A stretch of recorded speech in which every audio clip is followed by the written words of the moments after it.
que por ahí podía estar bueno comenzar a hablar de la construcción de las subjetividades.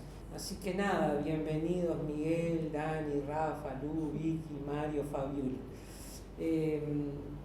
Así que podemos de repente tirar alguna idea, ¿no? Y por ahí, ¿no? Comenzar a generar como una suerte de grupo de discusión, ¿no? Es decir, desde dónde podemos estar pensando esos procesos de construcción de subjetividades. Yo creo que más allá de la cuestión académica que nos convoca, ¿no?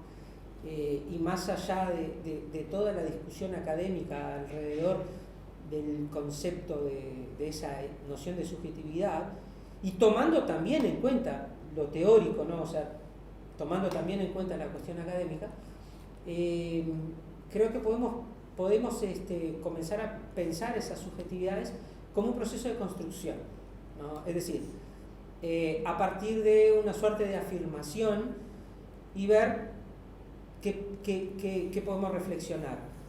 Creo que las subjetividades son una construcción, son una construcción social, son un producto histórico, es decir, son un producto del tiempo, pero también del espacio, o sea, del cuándo y del dónde vivimos, de la época en que nos toca vivir.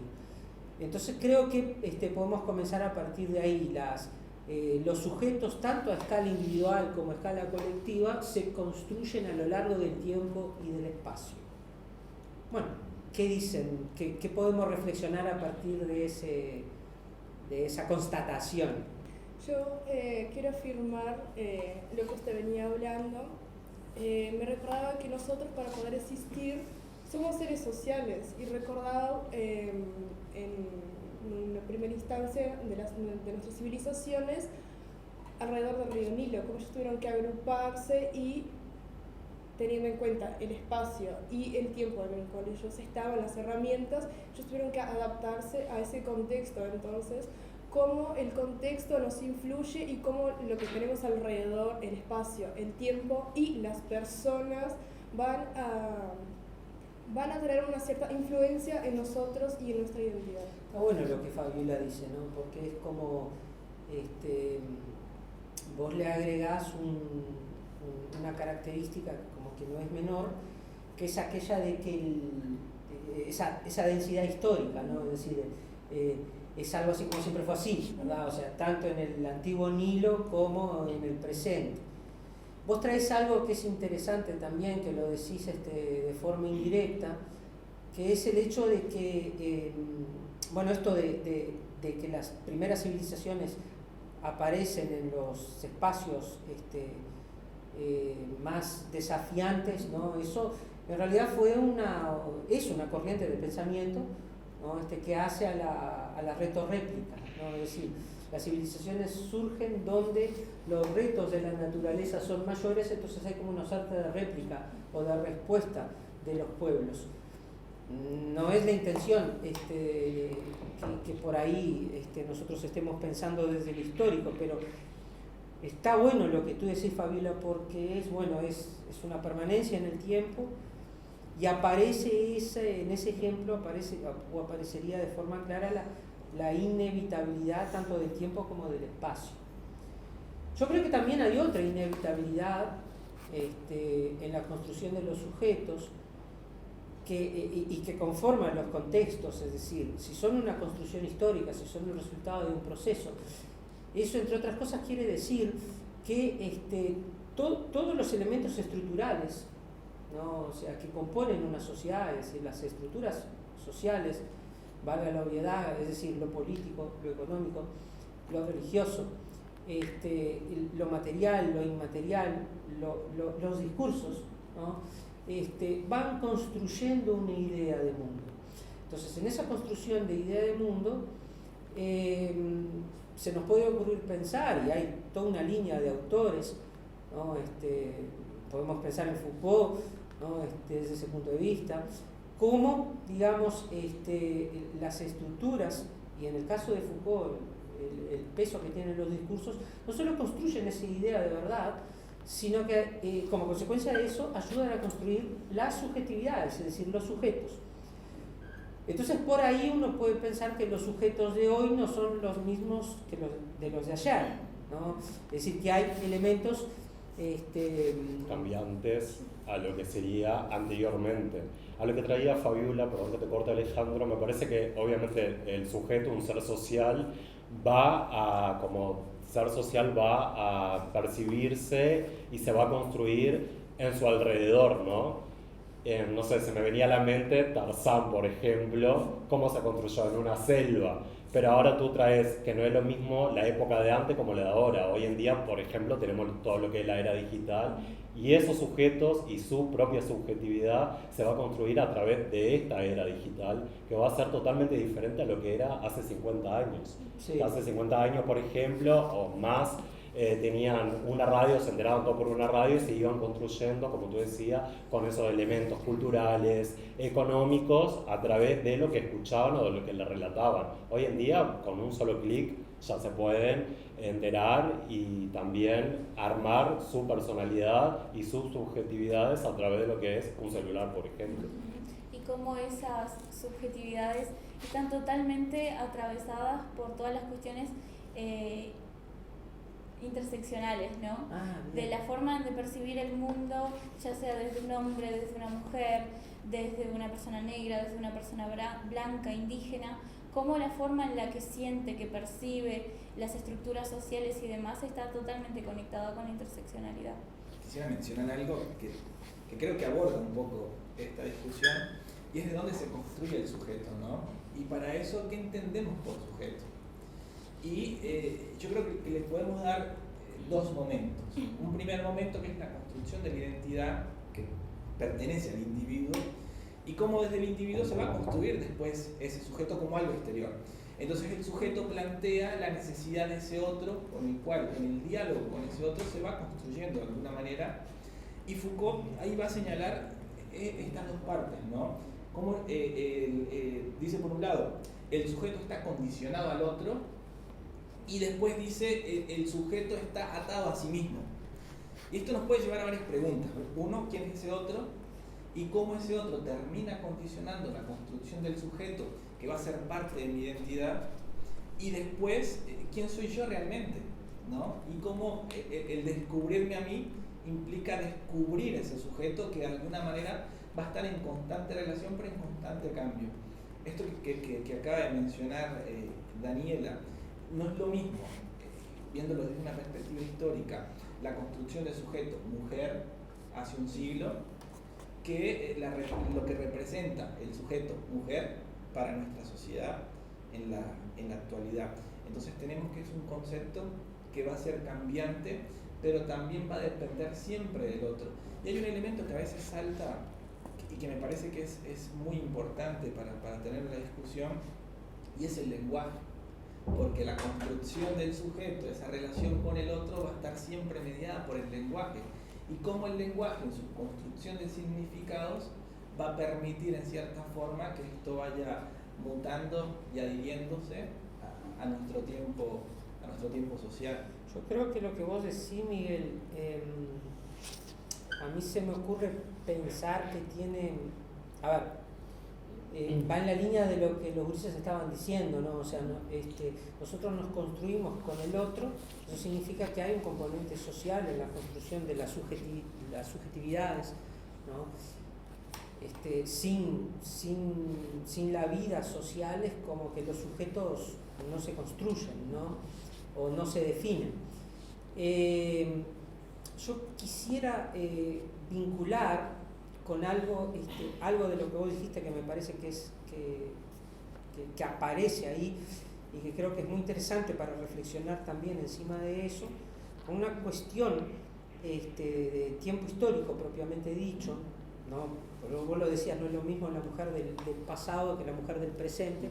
Tampoco debe ser seguramente entonces lo mismo el vínculo que pueda generar esa mujer con el hombre o con cualquier otro género, ¿no? Trayendo más a una temática más contemporánea, ¿verdad? Entonces, es decir, el vínculo de las mujeres con los demás géneros no iba a ser lo mismo ayer que hoy, ¿no?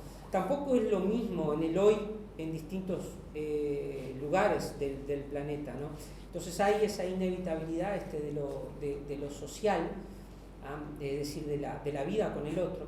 Y yo creo que vos traés de forma indirecta otra noción que me parece que también es muy importante, que se cruza con los sujetos, con la construcción de los sujetos, por retomar lo que Dani también decía de cómo se intersectan, ¿no? Las realidades, que es la cuestión de las identidades. A mí se me ocurre pensar, ¿no? Que lo que ustedes están diciendo entra mucho en un tema muy afín a las ciencias sociales en general, ¿no? Que es cómo los sujetos y las identidades se cruzan, es decir, cómo a través de los sujetos se identifican las identidades y los procesos de construcción de las mismas. ¿Y por qué traigo esto? Porque si lo traemos más al presente, los sujetos y las identidades están atravesados por muchas características. Vos lo decías, Mario, por ejemplo, la omnipresencia del avance tecnológico, ¿no? Pero también por las transformaciones de la propia sociedad, del discurso. Os traías a Foucault, ¿verdad? El paradigma en estos últimos, o los paradigmas en estos últimos 40 años se han mutado mucho. Pero yo creo que también nosotros vivimos en una época de polarización y confrontación muy fuerte en términos ideológicos y en términos políticos, ¿no? Y eso es evidente, volviendo a esa idea de construcción de verdad, por ejemplo, de Foucault, ¿no? Que yo creo que eso, sin sombra de dudas, tiene una enorme influencia en la construcción de nuestras subjetividades y de nuestras individualidades. La modernidad ha entrado en crisis, ¿no? Y con un diagnóstico súper trillado, y una consecuencia de esa crisis quizá esté muy vinculada, se refleja esa crisis en los sujetos y en las identidades. ¿Qué les parece, Ulises? ¿Qué podemos tener a decir encima de eso? Yo quería mencionar algo que me parece muy interesante, y es como esto del sujeto en cierta forma también acarrea un rol social, y ese rol social va a estar condicionado. Les coloco un ejemplo. En nuestra profesión, ¿no? Lo que representa el maestro para nuestra sociedad, pero lo que representa visualmente cuando utiliza la túnica, que a veces es un ejemplo que coloco en clase. En el momento en el que se coloca la túnica, esta persona se convierte en el sujeto maestro. Y llevándolo un poco a lo que mencionaba Alejandro sobre esto de los radicalismos, ¿no? Y cómo se viene polarizando nuestra sociedad, pareciera que en cierta forma, no sé cómo lo ven ustedes, empezamos a replicar discursos, pero también las personalidades propias de ese discurso. Ayer justamente veía la entrevista de un representante del mileísmo en Argentina, y la forma en la que hablaba, las palabras que utilizaba, pero también la apariencia, el cómo se quería ver, como si fuese una especie de réplica de Milei en Argentina. Entonces, ¿hasta qué punto la construcción del sujeto también pareciera o busca ser una especie de imitación o de copia de ese otro que no somos nosotros, pero quisiéramos ser? No sé cómo lo ven. Yo tomo dos palabras, crisis, y lo que tú dices, Miguel, como una mímica, ¿no? Como un reflejo, sí, de querer ser como la otra persona. Cuando tú traes acá el ejemplo de lo que es la maestra, no solo en Argentina, acá en Uruguay me parece que se ha perdido de lo que es el símbolo de la maestra, y como tú decías, se pone la túnica, se sube a un ómnibus, por ejemplo, podemos ver en el barrio algún estudiante de maestra o alguna maestra, y uno tiende a respetar obviamente de lo que es la profesión y también como sujeto, y como bien decía Alejandro, nuestras subjetividades, pero se ha perdido el respeto por esa persona, ¿no? Por ese simbolismo de lo que representa la túnica y la maestra. Me parece que ha cambiado, como bien decía Alejandro hoy, no sé, se me viene a la mente lo que era la época del iluminismo, que eran iluminados mentalmente y que todos querían ser como ellos, y cómo fue cambiando con todo lo que tenía que ver con la sociedad posmoderna, cómo se fue cambiando hoy en día, como tú decías, Miguel, de por ejemplo, de Argentina, de que se quieren ver representados y quieren verse reflejados en lo que es Milei, por ejemplo, en el caso del mileísmo, que uno lo ve de este lado, pero del otro lado del charco, como se dice, pero no estamos tan lejos. Me parece que acá hay algunos personajes también y que están construyendo esos sujetos que son los adolescentes, sobre todo, que es una gran construcción y también, acordémonos nosotros cuando éramos adolescentes, esa época que es como un quiebre, una crisis de identidad que tenemos, y al tener esos personajes fuertes que son adultos, van a tratar de, obviamente, verse reflejados en ese adulto. ¿Cómo llega Milei, por ejemplo, al gobierno? Por esos jóvenes, sobre todo por esos jóvenes que lo seguían y lo siguen hasta el día de hoy. Y la peligrosidad de esos discursos, ¿no? Y de esos personajes que aparecen como Milei, como Bolsonaro, que representan la voz de alguna población que de cierta forma se encontraba en la sombra, pero cuando ve que personas que piensan de la manera que ellos lo hacen, logran el poder, como que se animan a esos discursos, a llevarlos al cotidiano, ¿no? Y eso que hablaba Miguel, esa búsqueda de apariencia y del discurso, esa forma de pertenecer y lograr verse entre una multitud de gente, entre vos y yo pensamos igual, nosotros somos lo mismo. Entonces me parece que va por ese lado. ¿Y cómo eso se nutre de una característica de estas últimas décadas que le podríamos colocar como el título de posmoderna, ¿no? Global, posmoderna, hay como que distintos títulos para darle, ¿no? Pero como eso, yo los escuchaba y me venía en mente la clasificación que hace Stuart Hall, ¿no? De los distintos sujetos, ¿no? A lo largo del tiempo, ¿no? Entonces el sujeto moderno, ¿sí? El sujeto de la ilustración, se construye sobre una base o sea, sobre la apuesta al razonamiento, ¿no? A la autonomía, esto es la influencia de Kant, ¿no? Aparece como que de Descartes y de Kant como que explícita. Y ese último sujeto, ¿no? Que es el sujeto o el más actual, según el planteo de Hall, que es el sujeto posmoderno, ¿no? Que aparece plástico y fragmentado, ¿no? Dividido, ¿verdad? Que son justamente características que los ejemplos que ustedes traen, ¿no? Yo creo que se nota de forma, o sea, se ejemplifica, ¿no? Este concepto en los ejemplos que ustedes traen. Y cómo esa fragmentación de ese sujeto posmoderno es nutrida, esa fragmentación, por el mismo sistema, por la misma estructura, ¿no? Ahí yo pienso más en términos propiamente estructurales y podríamos decir que, bueno, que eso está muy atravesado justamente por el capitalismo avanzado, ¿no? Que es como que lo que transversalizaría eso. Y adentro, digamos, de ese capitalismo avanzado, ¿no? Es como que la etapa o la ideología, mejor dicho, neoliberal, ayuda a definir, digamos, los sujetos, ¿no? Entonces, es evidente que el mileísmo, el bolsonarismo y los distintos movimientos políticos, tanto de izquierda como de derecha, y quizá aún más de derecha y de extrema derecha, están profundamente atravesados muy influenciados por esa noción neoliberal, y por los valores neoliberales y las características del neoliberalismo, que definen qué es lo que se entiende hoy en día por identidad. Entonces, en ese proceso, capaz que la figura del maestro puede entrar en crisis, se descaece, ¿no? Pero no quiere decir que no aparezcan otros, por cuenta de esa plasticidad y de esa fragmentación, no quiere decir que no aparezcan otras nociones de identidad. Yo creo que hay una noción de identidad que es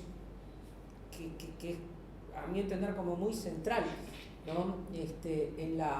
En la construcción de los sujetos, que se nutre de algo que es muy típico del mundo de hoy en día y que yo creo que tiene mucha influencia en definir quiénes somos, ¿no? Porque los sujetos están asociados a quiénes somos, ¿no? Que es el resentimiento, ¿no? Creo que nosotros vivimos una época, esa polarización creo que está muy definida a partir del resentimiento. El resentimiento en términos individuales, capaz que soy muy pesimista en lo que estoy diciendo, ¿no? Resentimientos en términos individuales, pero también en términos colectivos. Creo que eso es un caldo de cultivo para la radicalización política, ¿no? Para la política más reaccionaria, estoy queriendo decir, pero también para un estilo de vida cada vez más reaccionario. A mí me parece que hay muchas contradicciones, ¿no? Tiro esa contradicción y podemos seguir discutiendo encima de eso, ¿no? Yo creo que ese resentimiento genera mucha contradicción, porque genera avances y retrocesos, ¿no? En esos procesos de contradicción, ¿no? Y que justamente se encuadran en la dialéctica de modernidad, fin de la modernidad, crisis de la modernidad, en fin, es como que todo un caldo de cultivo que hace con que vivamos una época de mucha contradicción, de revolución tecnológica, pero que da la sensación que en términos políticos y sociales es como que estamos en momentos reaccionarios, ¿no? Y eso sin sobre duda se refleja en el quiénes somos y en cómo nosotros nos entendemos, qué sociedad nos estamos imaginando, ¿no? Alejandro, así pensando un poco en lo que estás mencionando, capaz no sea solo del resentimiento, sino hasta qué punto. Si nosotros somos un reflejo de nuestra sociedad, es decir, el sujeto pasa a ser un reflejo de esa sociedad y también nuestra identidad y del sistema que envuelve esa sociedad, hasta qué punto la misma crisis del sistema capitalista está creando sujetos en crisis, sí, que terminan siendo un reflejo justamente de las mismas debilidades del sistema. Hace poco, reflexionando también con algunos colegas, hablábamos de esto del individualismo. Entonces, ¿cómo es de difícil construir o poder trabajar cooperativamente o colaborativamente cuando impera esto de que el hombre es malo por naturaleza, ¿no? Entonces tendemos a ser seres individuales y por lo tanto siempre vamos a buscar nuestro propio beneficio frente al otro. Pero es ese mensaje y ese pensamiento es un reflejo del mismo sistema, porque el sistema nos hace competitivos. Desde el momento en el que empezamos a involucrarnos socialmente, está esto de, bueno, ser el mejor, ser el primero, ser el más rápido, sacar la mejor calificación, graduarse antes, siempre el tema del logro, y el logro está frente al resto. Es decir, yo me veo como una persona exitosa en la medida en que veo a otros que no lo alcanzaron, o no lo alcanzaron en la misma medida que yo lo alcancé. Entonces, ¿hasta qué punto este sistema, que está en crisis desde distintos ángulos, termina generando sujetos en crisis? Claro, sujetos en crisis. Ojo que esa crisis, Artigas decía hace mucho tiempo, ¿no? Que las crisis son posibilidades de crecimiento, ¿no? Para salir adelante. Entonces, esas mismas contradicciones y esas mismas crisis, o sea, es algo así como en un lenguaje llano, la crisis o creces o te salva o te tira, ¿no? Te mata, ¿no? Entonces es como que no hay término medio ante un escenario de crisis. Si nosotros pensamos en crisis del sistema, en crisis existenciales a nivel de los individuos, ¿no? Pero en crisis civilizacionales, una cosa más grande incluso que la propia crisis del sistema, la mirada negativa sería esta que termina desembocando en una política del resentimiento. La extrema derecha se nutre de la política del resentimiento, ¿no? Y genera muchos nichos alrededor de esa lógica. En realidad el resentimiento es uno de los componentes del cual se nutre, yo creo que es un componente muy fuerte, del cual se nutre la extrema derecha.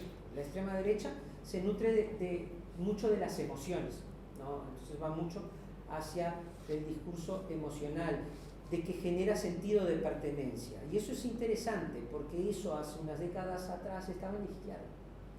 Esa idea de sentido de pertenencia, ¿no?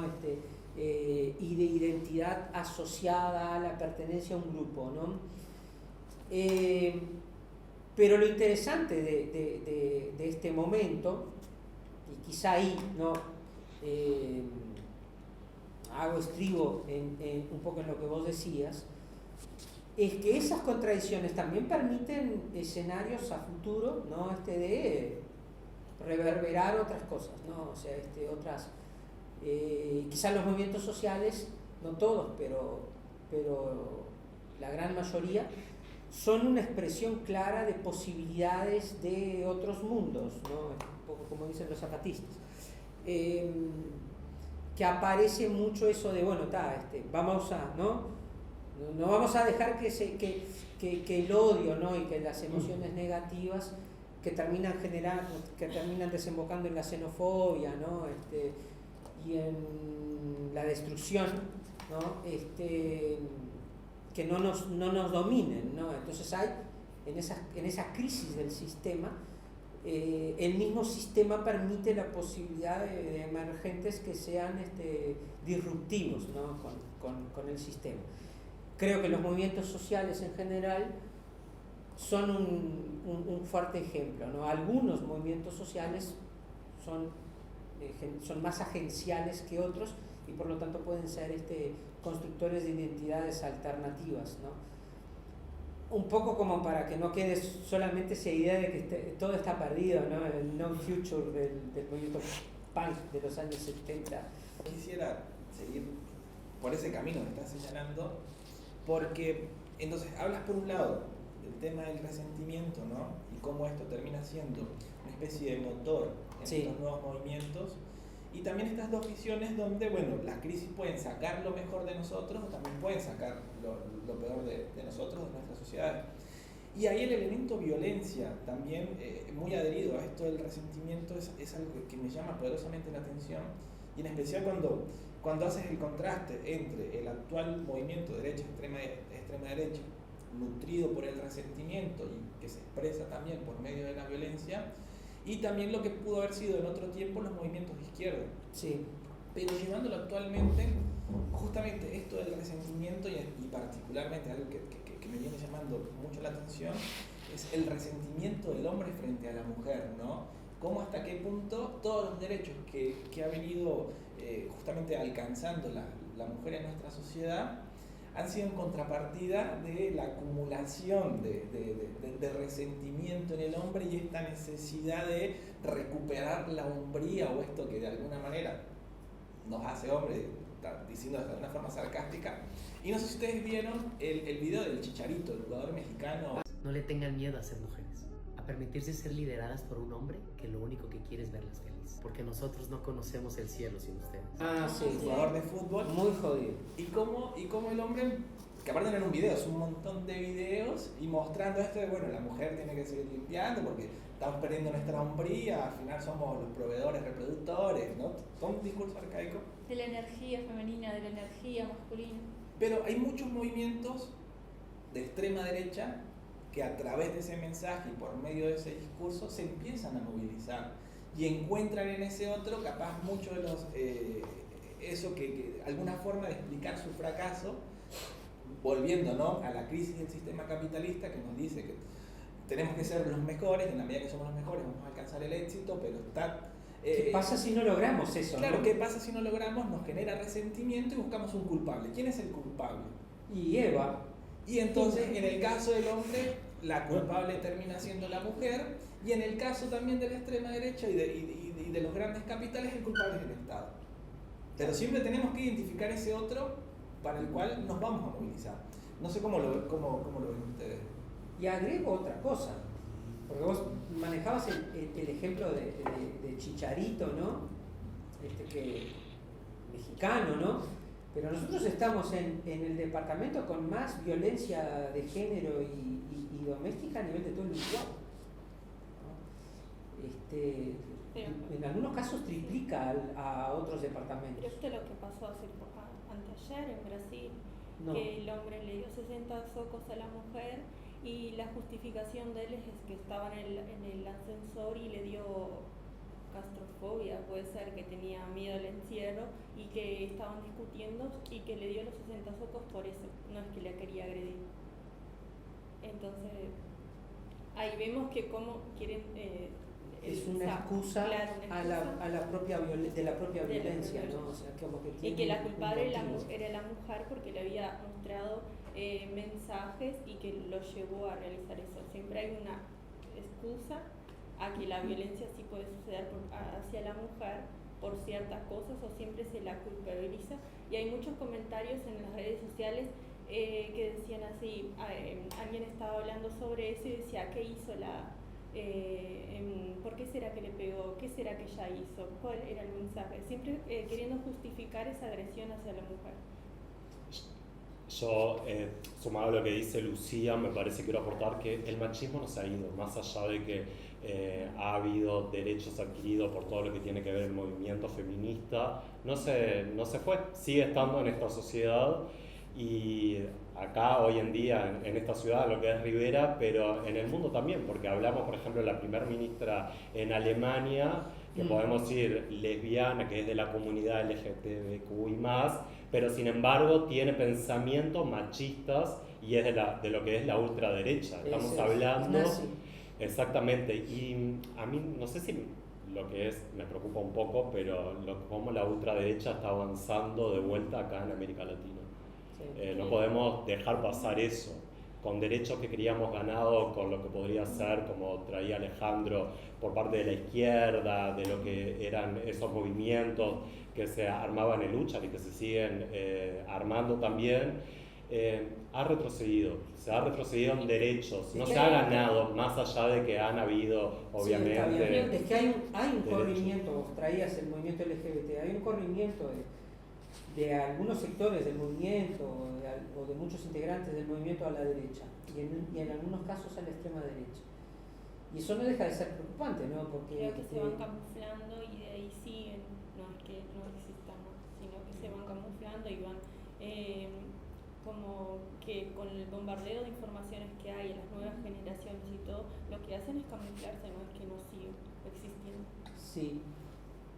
Con lo que comentaba Lucía y con lo que comentaba anteriormente, me recordaba la naturalización y normalización de los discursos. Ella comentaba de que ella veía en los comentarios lo que ella hizo, ella estaba en un lugar, con quién, no sé qué. Siempre son los mismos comentarios reforzando una estructura como lo mencionabas anteriormente. Bueno. Y con lo que Mario comentaba ahora, que no se ha perdido, pero siempre está ahí, permanece, y por más que tengamos esa falsa sensación de que estamos en otra época, estamos en la época digital, ya no sucede eso, vemos en comentarios, quizás acá dialogando, capaz que en un intercambio de personas podemos escuchar algún comentario que lo tomamos naturalizamos eso, pero si después llegamos a nuestras casas y reflexionamos o si nos damos cuenta en su momento, no está bien y estamos reforzando esa estructura y esa idea que se tiene del machismo. Vinculado a lo que decían los compañeros y lo que hablaba Miguel de Chicharito y demás, recordé una entrevista de una socióloga brasilera que no voy a recordar el nombre ahora, pero trataba de buscar entender el odio y el resentimiento actual del hombre contemporáneo hacia la mujer. Y es que el hombre actual mira hacia el pasado, mira a su padre, mira a su abuelo y veía un hombre proveedor, el hombre de la familia, la cabeza de la familia, donde llegaba de trabajar y tenía la comida servida en la mesa, la casa limpia, la mujer para mandar, los hijos como esperando a ese padre como referencia, y se mira su situación actual donde el trabajo no le alcanza, el dinero no le alcanza para ser proveedor ni nada de eso, y ve que la mujer actual va ganando cada vez más derechos y como que sienten que ellos se estancaron, como que la mujer al obtener más derechos como que a ellos se les fueron quitando, pero en realidad no es así. Y como la mujer actual mira a su madre, mira a su abuela, a su bisabuela, y al contrario ve una suerte de progreso en términos de derechos y demás, sino que ve a su abuela que quizás estuvo años en una relación que no por amor, sino por dependencia económica o emocional, etc. y ve a su madre como quizás no podía salir a trabajar porque se dedicaba solamente al hogar, y ve como hoy ella no necesita un hombre que la mantenga porque es libre, puede trabajar, puede estudiar, puede comprarse lo que necesita, no necesita a un hombre por detrás, ya no es que por detrás de un hombre hay una gran mujer, sino que ella es la gran mujer de por sí. Entonces eso al hombre contemporáneo le molesta mucho, esa libertad, esa felicidad y esa comparación. La mujer se compara con sus antepasadas y logra ver que a pesar de todas las cosas que sabemos que no desaparecieron, que siguen existiendo, están en mejores condiciones. Y el hombre no. Entonces deposita esa frustración en ella, ese resentimiento. Vos traías algo hoy al principio de la interseccionalidad, ¿no? En esas intersecciones hay algo así como mujeres y mujeres, en el u hombres y hombres, en el sentido que hay, o sea, la mujer indígena, la mujer pobre, la mujer afrodescendiente, ¿no? Va a estar intersectado por mucho más opresiones estructurales, ¿no? Y capaz que esa autonomía, esa independencia, la puede vivir o no. O sea, y no necesitamos ir lejos, vuelvo a lo mismo, ¿no? Si en el departamento de Rivera la violencia de género es alta, eso significa que la violencia simbólica y la violencia física continúa siendo un dato, y ese dato puede estar asociado al resentimiento del hombre blanco, pero también puede estar asociado a la naturalización, ¿no? Eso está bueno lo que tú decís, comparto, ¿no, Dani? Pero en fin, es como que una realidad súper compleja, ¿no? Y difícil de ir como que desmenuzándola.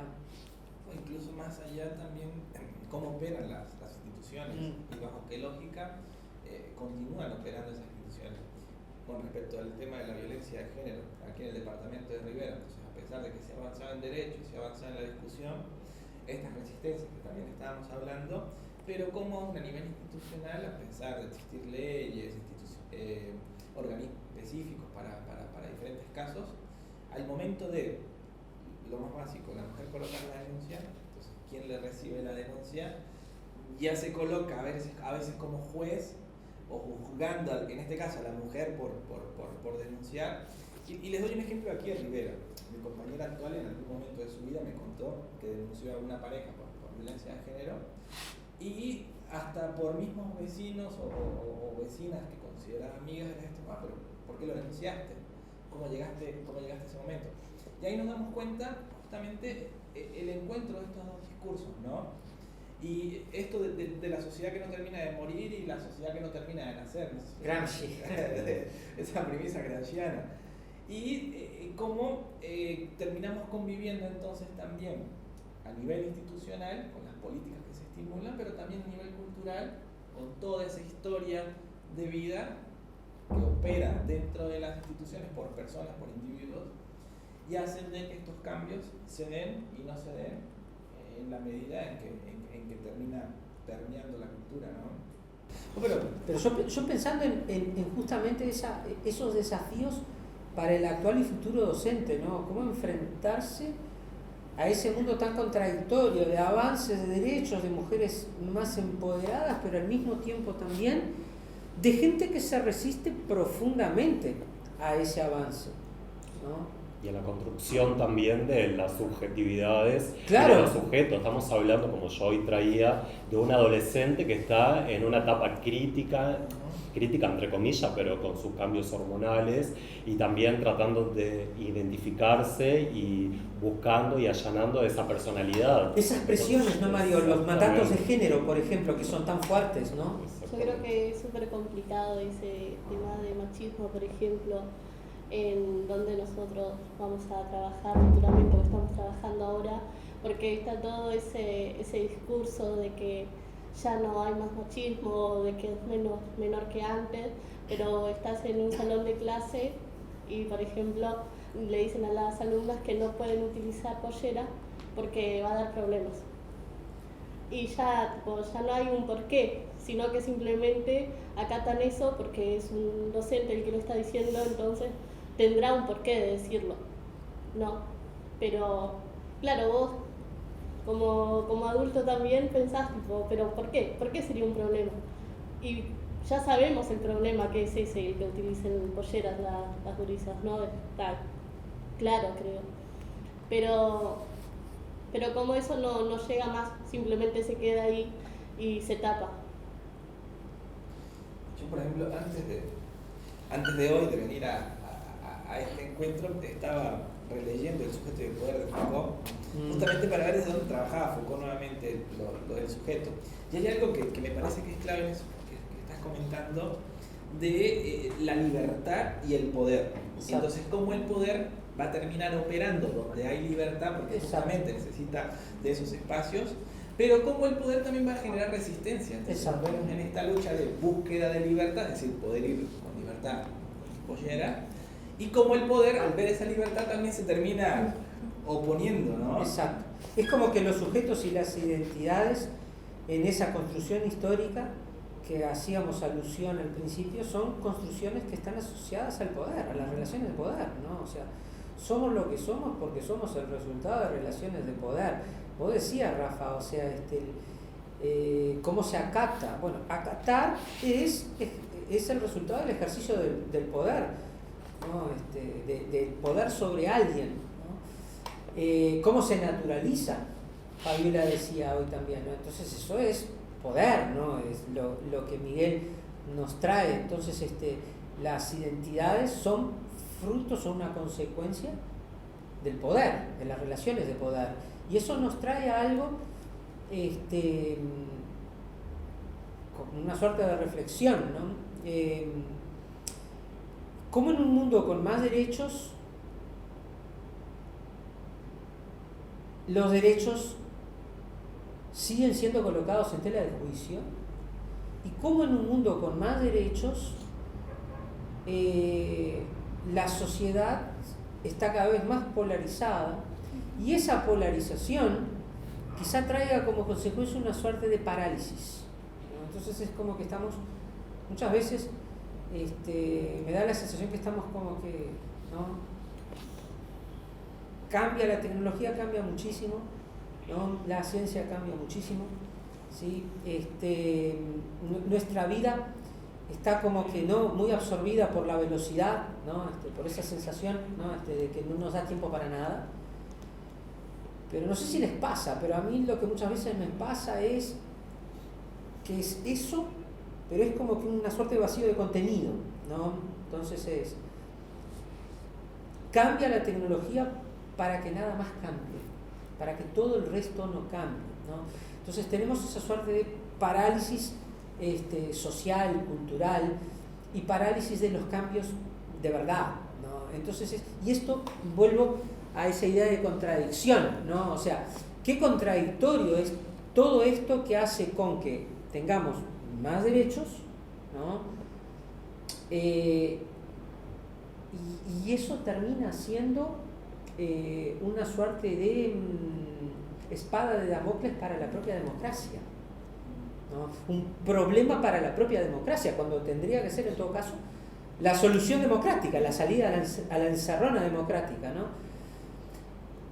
Y entonces estamos en un escenario que es un diagnóstico de las ciencias políticas, no es ni siquiera mío, de parálisis, ¿no? O sea, más que mundo, o además de mundo polarizado, es mundo paralizado también, ¿no?